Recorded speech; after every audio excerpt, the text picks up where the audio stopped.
Meus queridos irmãos, a graça e a paz do nosso Senhor e Salvador Jesus Cristo, estou aqui para mais um vídeo, para o meu, para o teu, para o nosso canal Teologando e Capacitando. E no vídeo de hoje eu quero trazer o review desta obra fantástica, a Dogmática Reformada de Herman Bavinck, em 4 volumes. Só que antes de nós entrarmos no conteúdo desse vídeo, eu quero lhe fazer um convite, você que ainda não é inscrito em nosso canal, se inscreva, faça parte dessa comunidade apaixonados pela palavra de Deus, o nosso canal Teologando e Capacitando. Também não esqueça de ativar o sino das notificações para você ficar informado toda vez que eu subir um vídeo novo para o canal. Não esqueça de deixar o seu like, pois o like ajuda muito o YouTube a engajar o canal com mais pessoas.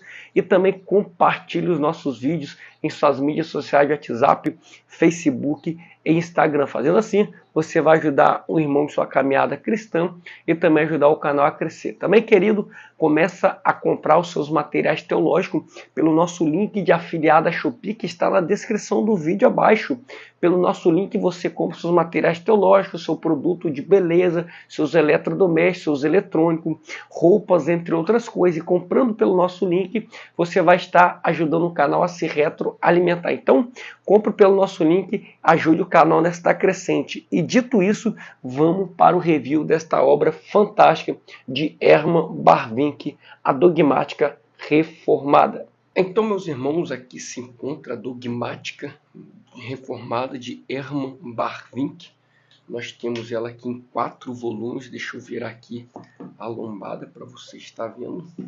Não está em ordem, mas o volume 1, 2, 3, 4, como vocês podem estar vendo aí no vídeo. Então, nós vamos ver aqui a importância dessa dogmática, dessa teologia. Então, vamos começar aqui. Nós temos, deixa eu ajeitar aqui, tirar aqui, ó, nós temos o volume de número 1, que vai trabalhar aqui a prolegômena, né? Nós temos aqui, depois aqui, o volume de número 2, que vai trabalhar sobre Deus e a criação. Nós temos também o volume de número 3, como os irmãos podem ver, que vai trabalhar aqui o pecado e a salvação em Cristo. E também nós vamos ter o volume de número 4, que vai trabalhar o Espírito Santo, a Igreja e a Nova Criação, como vocês podem ver aqui também na lombada. Na capa também tem. Então são 4 volumes, um material fantástico que eu adquiri na Black Friday aí da cultura cristã e uma ótima ferramenta de estudo para você que quer se aprofundar na teologia. Então, são muitos conteúdos, como os irmãos podem ver. Deixa eu ver que eu consigo virar aqui.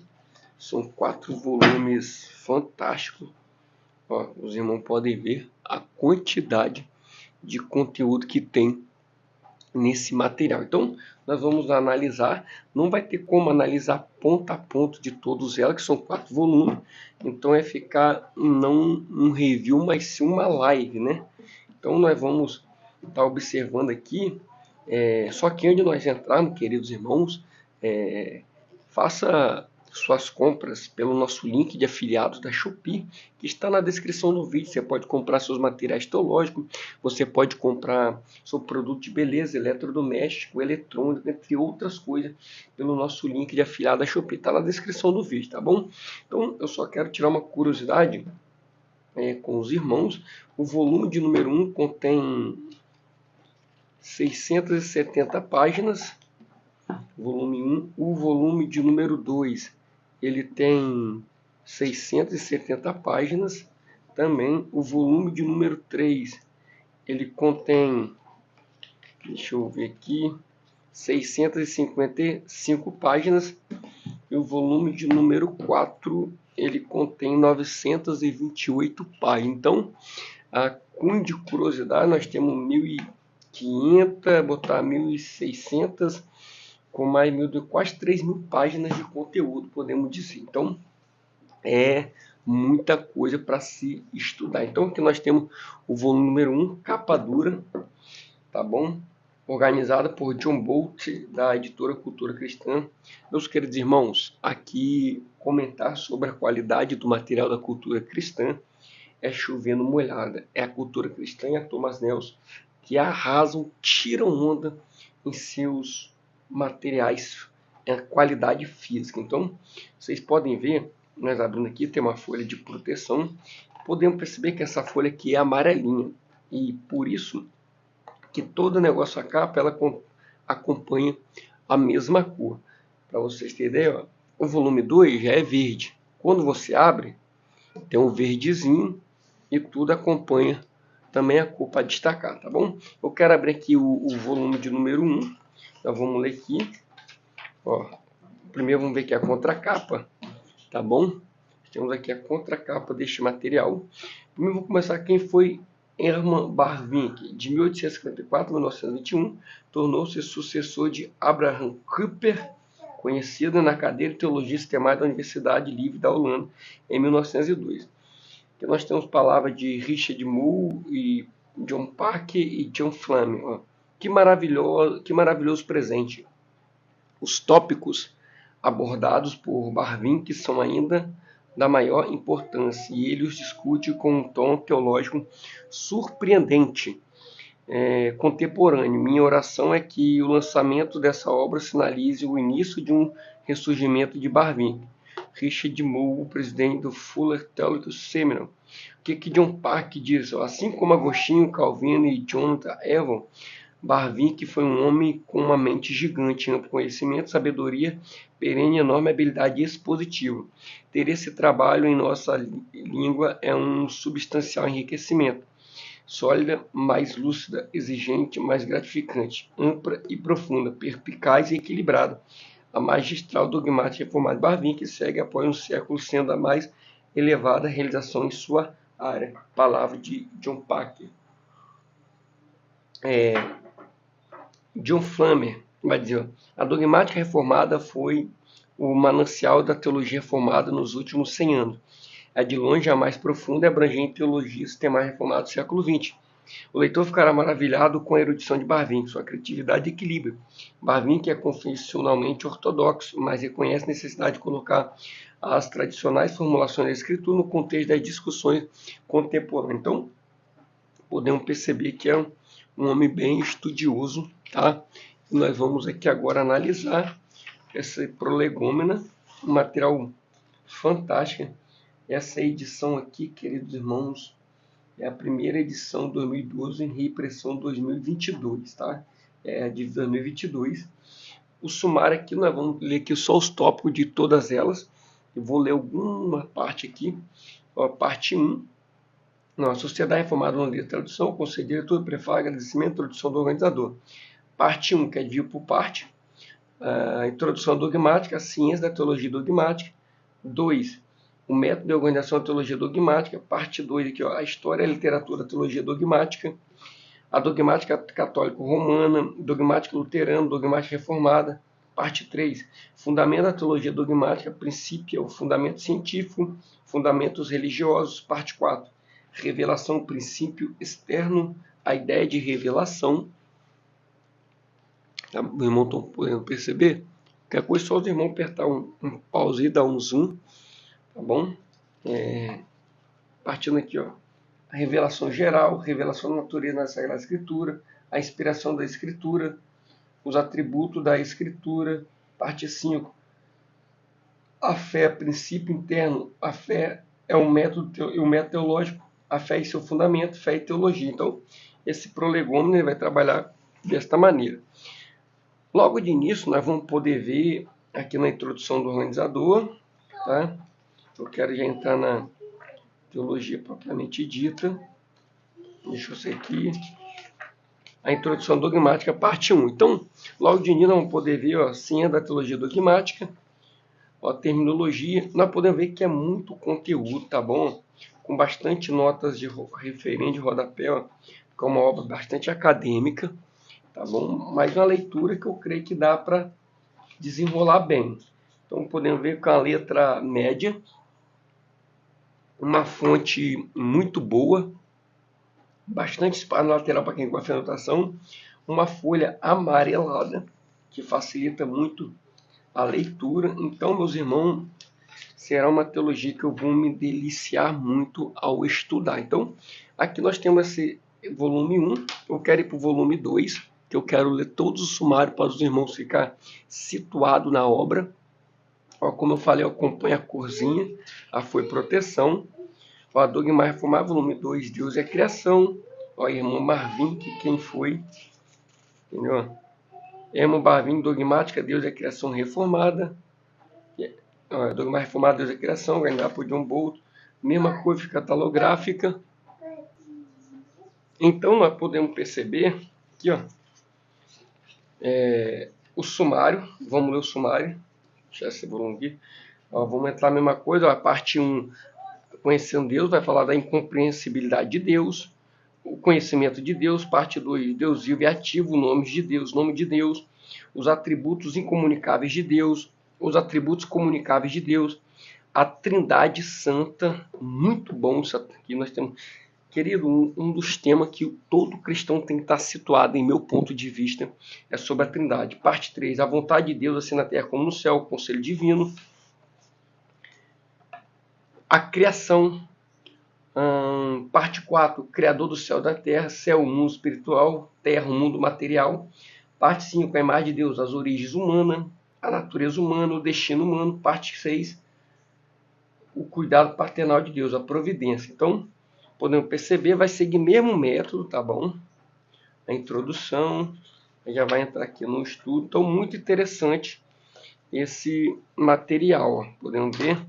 Não tem como, querido, passar tudo, pois é muito conteúdo, tá bom?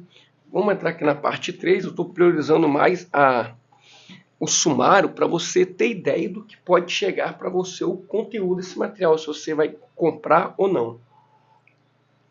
Mas vamos abrir aqui, ó, folha de proteção azulzinha, acompanhando, como eu já falei. É muito lindo esse material. Só quem tem na sua estante sabe do que eu estou falando. Mesma pegada, mesma organização e o sumário da parte 3. Ó, entramos na parte 1 do livro 3, né? O mundo caído, a origem do pecado, a disseminação do pecado. 3, a natureza do pecado. 4, a punição do pecado. Parte 2, Cristo Redentor, a aliança da graça. A pessoa de Cristo. Parte 3, a obra de Cristo, a humilhação de Cristo. A exaltação de Cristo. Parte 4, a ordem da salvação, que já é no aspecto soteriológico, tá bom? Na ordem da salvação. Então vai trabalhar a mesma coisa com a introduçãozinha e já entra no mundo caído, a origem do pecado, entre essas coisas. Tem alguns relatos aqui nesse volume aqui para nós fazer uma leitura. E aqui entramos aqui na parte 4, no volume 4, podemos ver, ó, já é um tom mais rosado. Ó, muito lindo, meus irmãos. Falando assim, talvez não dá para os irmãos ter a clara noção, mas é muito lindo. Ó, irmão Barvink. Entramos aqui no sumário. Mesma coisa aqui do que tem nos outros. Parte 1. O espírito da nova vida aos crentes, chamado regeneração, fé e conversão, justificação, santificação e perseverança. Então aqui ele continua a parte do Espírito Santo, mas com um aspecto soteriológico. Para eles, a regeneração vem primeiro do que a fé e o arrependimento. Então, é por isso que para os reformados, os calvinistas, a graça é irresistível. Uma pessoa regenerada não tem como resistir à graça, é evidente. Então, entramos aqui, mas isso aqui não é o método do trabalho. Parte 2, Espírito cria nova comunidade, a essência espiritual da igreja. O governo espiritual da igreja, o poder espiritual da igreja, os meios da graça do Espírito, proclamação, os meios da graça do Espírito, sacramento, os meios da graça do Espírito, batismo, o meio da graça do Espírito, a ceia do Senhor. Parte 3, o estado intermediário, a questão da imortalidade, depois da morte, o que acontece, entre a morte e a ressurreição, o retorno de Cristo, visões do fim, Israel, o milênio, o retorno de Cristo, a consumação, o dia do Senhor, a renovação da criação, e continua, né, as mesmas coisas. Então, muito interessante. Podemos ver, ó, muito interessante. Então, Vamos analisar algo agora aqui.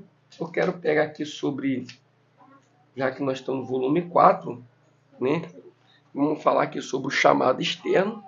E depois nós vamos ler um pedacinho também no chamado interno.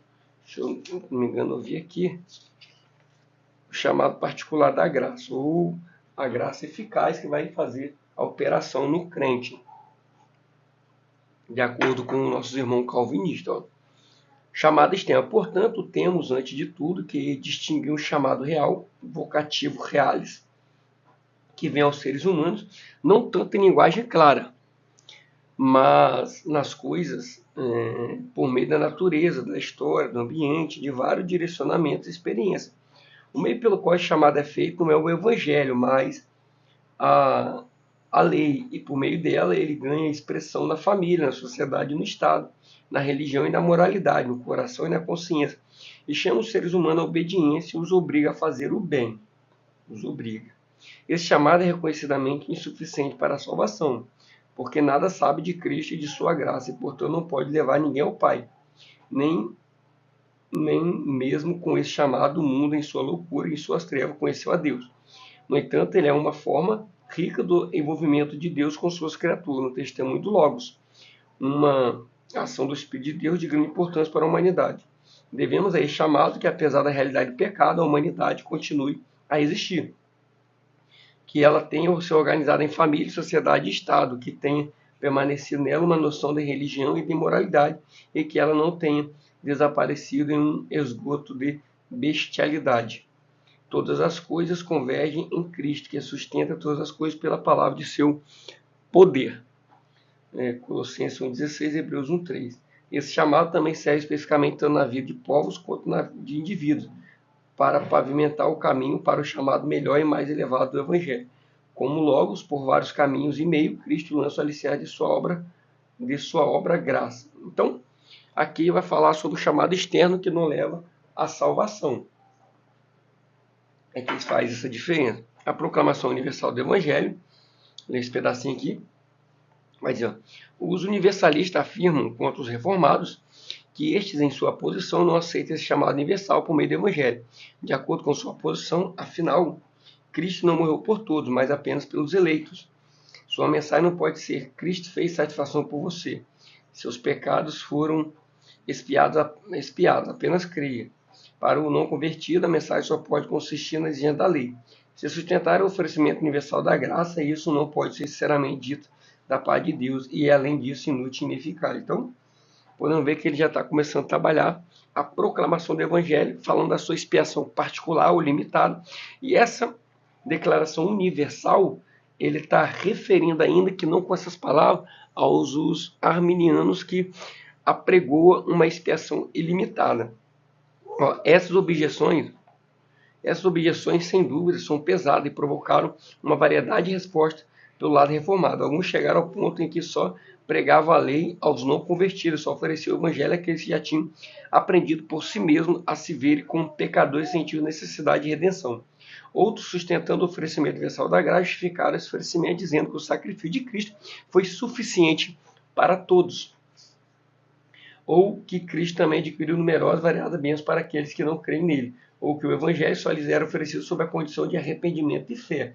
Está vendo como ele já começa a trabalhar a respeito disso? Então, ele vai começar a pontuar, tá bom? Pontuar. E agora eu quero passar aqui para o chamado particular da graça, que é o que eles defendem. O chamado particular da graça. A Escritura e a experiência testificam, porém, que todas essas ações do chamado externo nem sempre e nem em todos os casos levam a pessoa a uma fé sincera e a salvação. Daí surge a questão: qual é a causa fundamental desse resultado adverso? Na igreja cristã, em sua maior parte, uma resposta tripla foi dada a essa questão. Alguns disseram que esse resultado diverso era devido à vontade humana, e que essa vontade tenha recebido o poder de aceitar ou rejeitar o Evangelho a partir de seu próprio eu, a partir da graça do logo, a partir da graça do batismo, a partir do chamado. De acordo com essa interpretação, não há distinção entre chamado externo e interno, ou entre chamado eficiente e eficaz. Interno e externamente, o chamado é sempre o mesmo. Ele só é chamado eficaz em termos do resultado, quando a pessoa responde a ele: Deus, depois de tudo que dissemos sobre o pelagianismo, Viu como eles estão situando? Querido, isso aqui a parte anterior que eu li é como você está falando do arminiano e pelagianismo, que se considera os arminianos como pelagianismo, tá bom? Essa visão dos reformados radicais. Essa resposta não precisa de uma refutação detalhada. Ele claramente não oferece solução. Na prática, pode-se de fato limitar-se à causa imediata, atribuir a incredulidade especificamente à vontade humana. Nesse caso, fala-se com razão. Aí tem os textos bíblicos. A vontade pecaminosa dos seres humanos é responsável por sua incredulidade. No entanto, na prática, todos os crentes em todas as épocas, em todas as escolas de pensamento, atribuíram sua fé e sua salvação somente à graça de Deus. Não há nada que os distinga dos outros a não ser a graça de Deus. Fundamentalmente, portanto, essa diferença não pode estar na vontade humana. Se alguém insistir em considerar essa vontade como a causa final, ela é imediatamente confrontada com todas as objeções psicológicas, éticas, históricas e teológicas que, em todas as épocas, foram levantadas contra o pelagianismo. Então, podemos ver a respeito da graça do chamado eficaz e do chamado externo. Então, passando aqui, deixa eu pegar esse volume 2 aqui, Deus é Criação. Deixa eu ler mais um trechinho. Eu quero falar aqui, ler aqui com os irmãos a respeito da Trindade. Página 286. Página 286, que vai falar do desenvolvimento do dogma trinitário. Em todos esses elementos de revelação, é claro, a Escritura ainda não nos ofereceu um dogma trinitário completamente desenvolvido. No entanto, ela nos ensina que o nome de Deus só é plenamente desenvolvido no do Pai, Filho e Espírito. Ela declara muito franca e claramente que todas as obras exteriores de Deus, ad extra, tanto na criação como na recriação, têm uma causa divina tripla. Ela não deixa qualquer dúvida de que essa causa tripla constitui-se de 3 sujeitos distintos que se relacionam entre si como pessoa. E assim, a Escritura contém todos os dados a partir dos quais a teologia elaborou o dogma da Trindade. A filosofia não precisou acrescentar nada essencial a esse dogma. Até mesmo a doutrina do Logos é parte do Novo Testamento. Tudo o que foi necessário foi esperar até que o poder da razão cristã estivesse suficientemente desenvolvido para penetrar o mistério santo que se apresenta aqui. Os pais apostólicos apologistas, vai dizer que, trabalho, tá vendo? Vou pegar só umas referências aqui, Clemente Inácio, vai trazer aqui sobre a Didaquê. Então, muito interessante. Deixa eu ver aqui. Como o Pai está escondido, inexpressivo, transcendente o tempo e o espaço, todas as revelações sobre a dispensação do Antigo Testamento e no mundo gentil são revelações do Logos. Ele já existia na criação. As palavras de Gênesis 26 são dirigidas a ele. No entanto, em Justina, a revelação, a relação imanente entre o Pai e o Filho ainda não é clara. Parece que o Logos, que é diferente do Pai em número, mas não em pensamento, foi gerado pelo Pai com vistas à criação. Ele, embora não tenha sido produzido por excisão, foi gerado pelo poder e vontade do Pai, assim como uma luz é acesa através da outra e como uma palavra procede da nossa boca. Por essa razão, ele é chamado de primogênito de Deus. Essa geração, às vezes, é chamada de geração-criação, mas frequentemente como procriação, geração. Razão pela qual logo é chamada de geração ou função.